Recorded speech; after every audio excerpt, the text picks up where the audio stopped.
Legaleagle is coming in loud and clear thanks to Ting Mobile.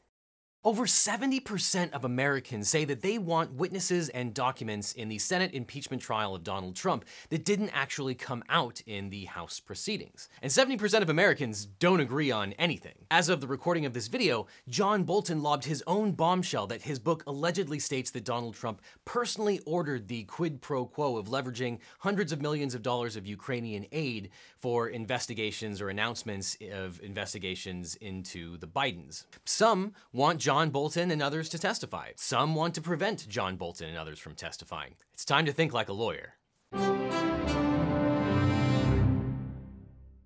Hey, Legal Eagles, it's time to think like a lawyer, because in this debate, a lot of people are referring to historical precedent as a reason to call witnesses or not call witnesses at the Senate impeachment trial. But the thing about making appeals to prior precedent in this context is that there's not very much of it. When people say that these impeachment proceedings are breaking with precedent or are unprecedented, what they mean is that it's not like the only two other instances that this happened in the modern era, because there's only two instances that are related to impeachment. But even the impeachment proceedings regarding Richard Nixon didn't result in a formal impeachment in the House or a Senate trial. And sometimes it's helpful to refer back to the impeachment of Andrew Johnson in the 1830s, but that is such an odd situation that it's almost sui generis, and references to it can be problematic. I did a prior video on this. You can check out my prior impeachment videos to learn about the impeachment of Andrew Johnson. So given that impeachment is such a rare event in American politics, precedent can be of limited value. It's absolutely instructional, but it's by no means dispositive. Now, in this context, the argument that I hear from certain corners of the internet is that it's the House of Representatives that does the investigation, and the Senate simply looks at the evidence that the House gathered. Now, that's not wrong, strictly speaking, but it's also definitely not entirely true either. And I also hear people on both sides of the aisle make the analogy to criminal law. The House of Representatives files an indictment, i.e. the charging instrument against a criminal defendant, and then the Senate tries the case. And we'll talk about whether that fits in a second, but first, let's look at what happened in prior impeachments to understand why this one is different, to the extent that it is actually different.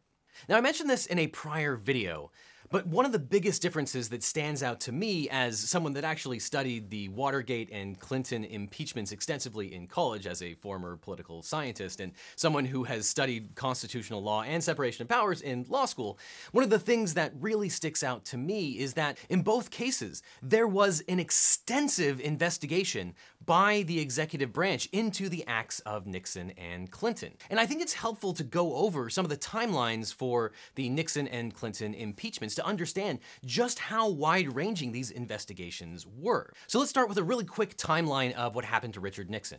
As you may know, the Watergate break-in was in June of 1972. 5 people have been arrested and charged with breaking into the headquarters of the Democratic National Committee in the middle of the night. Then it was almost a year later that the Senate, not the House, began hearings in May of 1973. We will inquire into every fact and follow every lead, unrestrained by any fear of where that lead might ultimately take us. That was a year later. Oh, and by the way, speaking of those Senate Watergate hearings, during those hearings, several of Nixon's cabinet members, aides, and advisors actually gave testimony, including his attorney general, his chief of staff, his top domestic advisor, and White House counsel. They all gave testimony before the Senate. After the Senate hearings into the Watergate break-in, Attorney General Elliot Richardson appointed Archibald Cox special prosecutor in May of 1973. So effectively, Richard Nixon's own Attorney General appointed a special prosecutor right after the Senate started hearing. And 2 months after Archibald Cox was appointed special prosecutor, he subpoenaed the famous Nixon tapes from the White House. We will initiate such legal measures to secure the 8 tapes and certain other evidence as soon as proper papers can be prepared. Of course, famously, the White House refused to comply with the special prosecutor's subpoena and didn't turn the tapes over. At that point, the special prosecutor went to court, and the case went to the Court of Appeals, which didn't actually rule until October of 1973. And in a 5-2 decision, the Court of Appeals ordered the White House to turn over the tapes. But at that point, the White House resisted and refused to turn the tapes over to the special prosecutor. This is was in fall of 1973. The Nixon White House did offer a compromise, which I think is one of the funnier footnotes to the whole Watergate affair. Nixon offered to turn the tapes over, which were famously low quality, to Senator Stennis, who was famously almost deaf. And the compromise was that Senator Stennis would review these tapes and then turn over any inculpatory evidence to the special prosecutor, the idea being that there was no way he could actually hear what was being discussed on the tapes. But I digress. What's important here is that despite the Court of Appeals ordering the White House to comply, Nixon refused to comply with the Court of Appeals decision and in fact ordered A.G. Richardson to fire Archibald Cox. The president at that point thought he had no choice but to direct the Attorney General to discharge Mr. Cox. Felt equally clear that I could not discharge him, and so I resigned. Attorney General Richardson refused to actually fire Archibald Cox, but as a result, the president fired A.G. Richardson, which resulted in the famous Saturday Night Massacre, which resulted in not only A.G. Richardson resigning, but also Archibald Cox being fired as well by Robert Bork. Shortly thereafter, Archibald Cox was replaced by Special Prosecutor Leon Jaworski, who continued the investigation. I was given unqualified assurance that there would be absolutely no constraints on my freedom to seek any and all evidence. Now, a formal impeachment inquiry did not start until February 1974, and it wasn't until July of 1974 that the Supreme Court issued the unanimous decision in United States versus Nixon to turn over the Nixon White House tapes. And finally, it wasn't until August 1974 that the tapes were actually released. These are the famous smoking gun Nixon tapes. And in fact, Nixon resigned in August of 1974 shortly after these tapes were released, in part because the executive wasn't willing to contradict the Supreme Court at that point. I shall resign the presidency effective at noon tomorrow. And he resigned before he was even formally impeached by the House or tried by the Senate. So in terms of takeaways that we all should be able to agree upon from the Nixon-Watergate impeachment affair, I think there are a couple things that we can glean. Number one, there was a massive executive branch investigation before the House was even involved. And the House and the special prosecutor didn't even get involved before there were hearings at the Senate. This investigation by the special prosecutor's office of the executive branch took literally years. It was also obstructed by the White House and required not just a Court of Appeals decision, but also a decision by the United States Supreme Court. And on top of that, the investigation by the special prosecutor was started by Attorney General Elliot Richardson, who is the equivalent of Bill Barr today.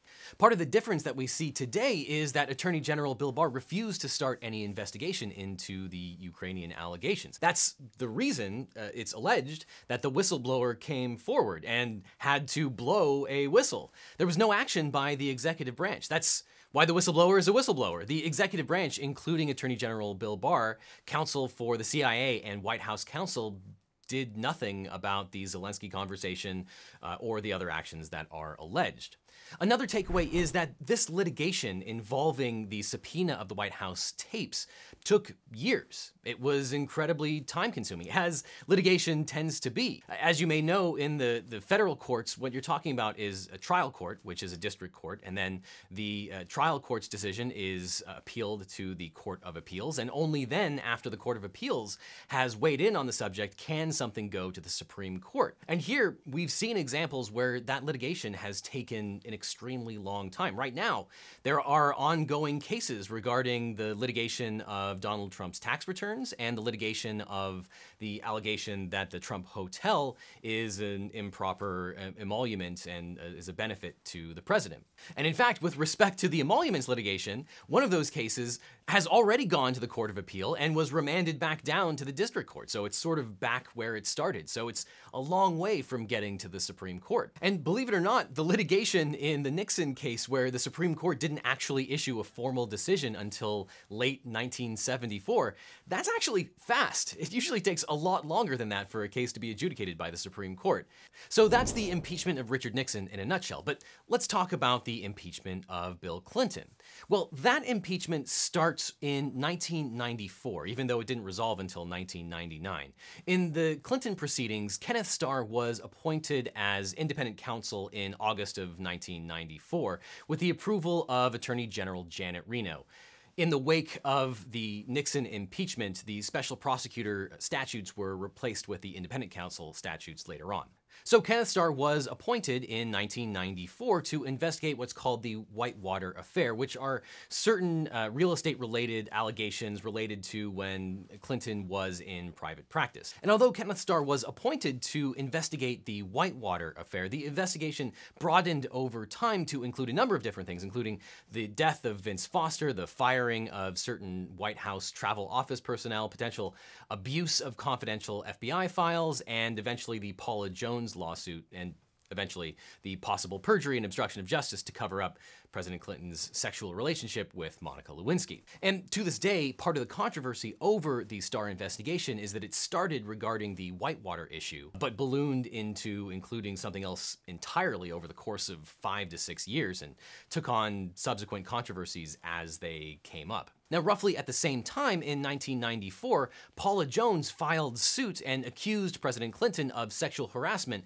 when he was governor of Arkansas. Clinton attempted to delay the trial, the civil trial, over the Paula Jones lawsuit until after he left office. But in May of 1997, the Supreme Court unanimously rejected Clinton's claim that the Constitution immunized him from civil lawsuits, and shortly thereafter, pretrial discovery commenced in the Paula Jones lawsuit. As part of the Paula Jones lawsuit, in January of 1998, Clinton gave a deposition in the Jones litigation where he denied having a sexual relationship with Monica Lewinsky. I have never had sexual relations with Monica Lewinsky. I've never had an affair with her. A few months later, in August of 1998, President Clinton testified in front of a grand jury convened by the Office of Independent Counsel, i.e. Kenneth Starr, and actually testified for 4 hours about his relationship with Monica Lewinsky and whether he had perjured himself before. I knew that in the face of their illegal activity, I still had to behave lawfully. But I wanted to be legal without being particularly helpful. You might have heard of the famous testimony of President Clinton where he says it depends on what your definition of is. Well, this is where it comes from the testimony in front of the grand jury in 1998. It depends upon what the meaning of the word is. Yes. A few months later, in September of 1998, Kenneth Starr and the Office of Independent Counsel concluded its 4-year-long investigation of the president soon after the president's grand jury testimony and delivered the famous Starr report to the House Judiciary Committee. The Starr report itself was extensive. It was 453 pages long. Republican House leaders argued for the report's immediate release via the internet, which was new at the time, while the Democrats tried to delay to allow the White House time to form a response. But after 2 days of debate on September 11th, 1998, the House voted in a huge majority to release the report to the public. After which, formal impeachment of President Clinton started in October of 1998, really just a month after the Starr report came out. Just a few months later, in December of 1998, the House voted to impeach President Clinton. And in January of 1999, the Senate began its trial of President Clinton. In February of 1999, the Senate began taking closed-door depositions of witnesses, and in that same month, the Senate voted 70-30 that excerpting the videotapes of these closed-door depositions would suffice as testimony rather than calling live witnesses to appear at trial. And then, famously, Bill Clinton was acquitted in the Senate. 2/3 of the senators present not having pronounced him guilty, the Senate adjudges that the respondent, William Jefferson Clinton, President of the United States, is not guilty as charged. So what are the takeaways from the Clinton impeachment proceedings? Well, once again, we have a massive investigation by the executive branch, this time from the Office of Independent Counsel.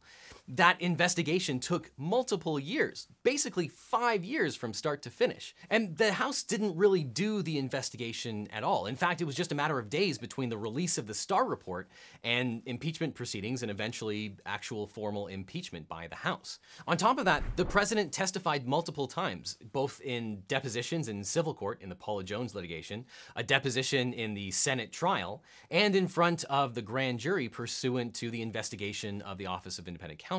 And as with the impeachment of Richard Nixon, it required a decision by the U.S. Supreme Court. Even though Paula Jones started her litigation in 1994, it wasn't until 1997 that the Supreme Court said that the president was not immune and that the civil suit could go forward and the president could be deposed. And if we're specifically talking about witnesses in the trial before the Senate, well, there's not a lot of history here when it comes to impeachment trials and presidents. It's only happened twice, with Andrew Johnson in 1868 and Bill Clinton in 1999.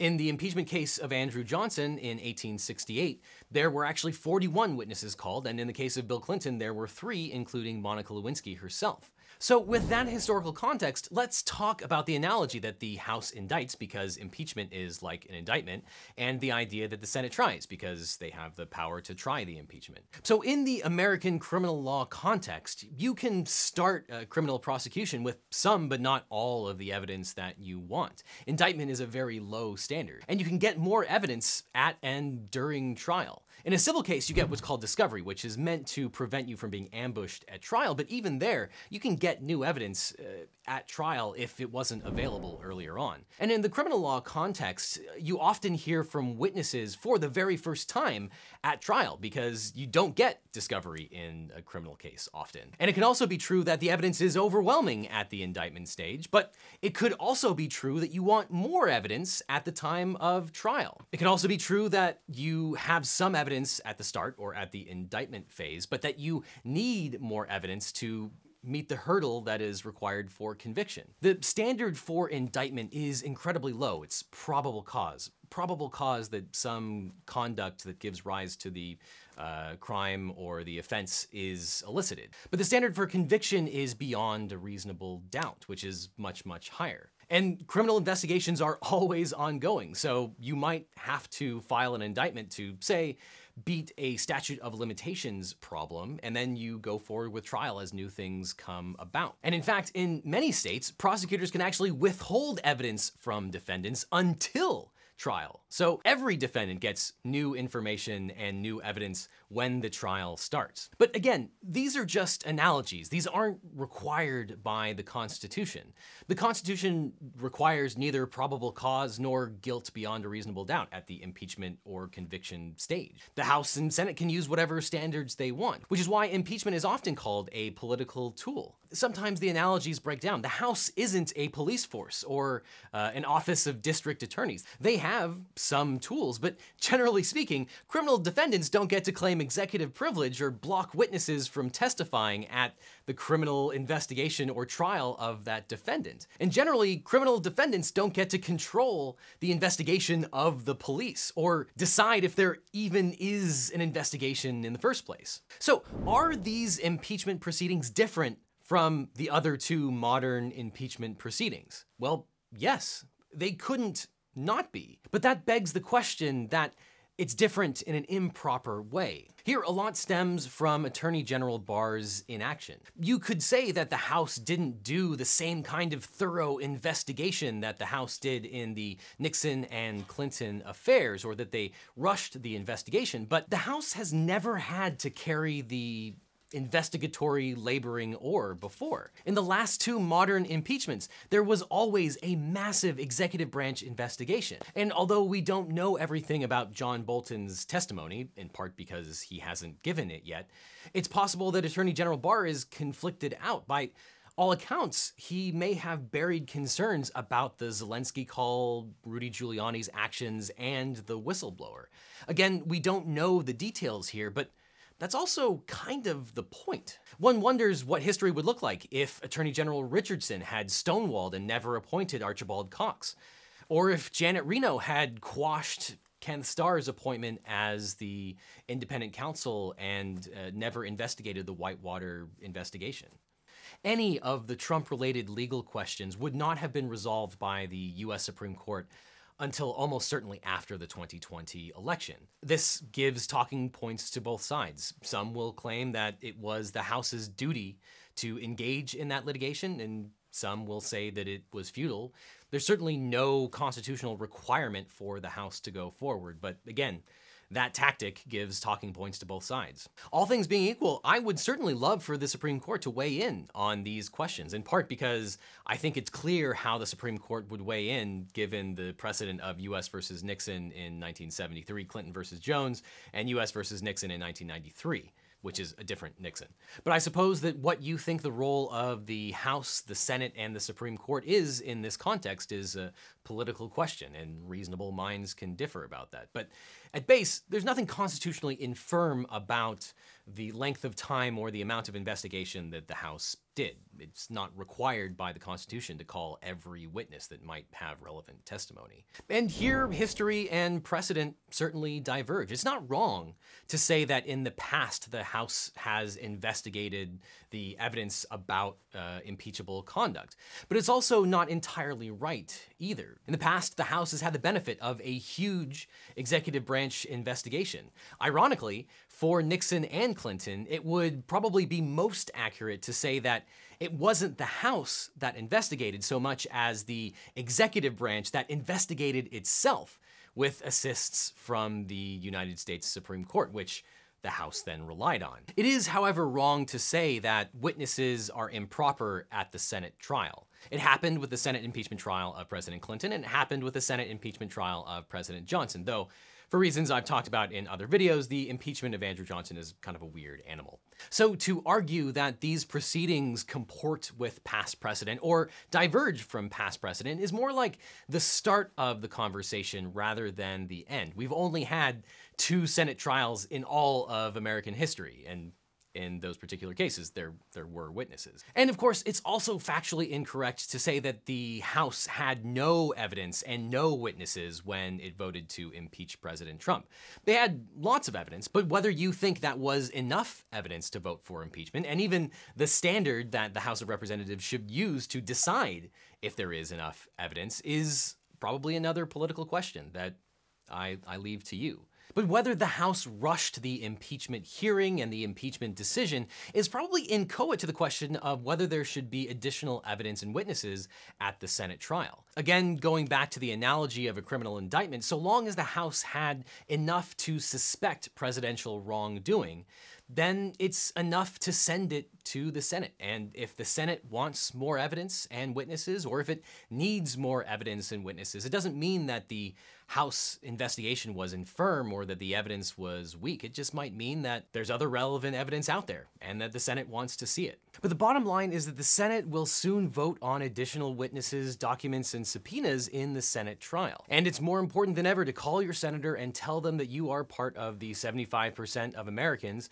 who want witnesses, and maybe even the testimony of President Trump, as in the Clinton proceedings. The phone numbers of the most important senators are in the description. And if you're going to make that call and yell at your senator, you might as well save a ton of money with Ting Mobile. Ting Mobile is a different kind of mobile provider. With Ting, you only pay for the actual data and services you use at the end of the month. And because you're only paying for what you actually use, Ting customers pay on average just $23 per month for one of their mobile devices. There is no contract, overage fees, or any other carrier tricks. You just pay a fair price for the talk, text, and data that you use up every month. And Ting has award-winning customer service. Because they don't have any brick-and-mortar stores, they pour their resources into their phone support. If you have an issue, give them a call and you'll immediately talk to a real human being. And if you're like me and you would rather avoid talking to any actual real human beings, they offer support through chat, email, social media, and even Discord. With Ting, you can use almost any cell phone, including the newest iPhones and Pixel phones, and you can use the same phone number that you're using right now. Ting provides excellent LTE coverage because it uses both the T-Mobile and Sprint networks. So even if the FTC blocks the merger of Sprint and T-Mobile, you can still get the best of both worlds. And with Ting, especially if you're around Wi-Fi all the time, which most of us are, you'll end up paying way less than you do now. Sure, it might make sense for some people to pay $200 per month for unlimited data, but if you're surrounded by Wi-Fi all day long, you might be paying hundreds of dollars more per month completely unnecessarily. Ting gives you the option to pay for only what you use. So if you go to legaleagle.ting.com, you can use your last bill to compare just how much you would save if you switched to Ting, if you'd save anything at all. And Legal Eagles will get a $25 credit just by going to legaleagle.ting.com or clicking the link in the description. And that could cover literally the entire first month of your cell phone bill with Ting. And since there are no contracts, you can try it for a month, no strings attached. Again, all you have to do is click on the link in the description or go to legaleagle.ting.com, get a $25 credit for whatever service you want. Plus, clicking on the link really helps out this channel. So, do you agree with my analysis? Do you think that there should be witnesses in the Senate trial, or do you think that the House really screwed the pooch in their investigation? Leave your objections in the comments, and check out this playlist of all of my other Real Law reactions where I talk about impeachment-related things, copyright, all of the legal news that's in the news and is fit to print. Just click on the playlist.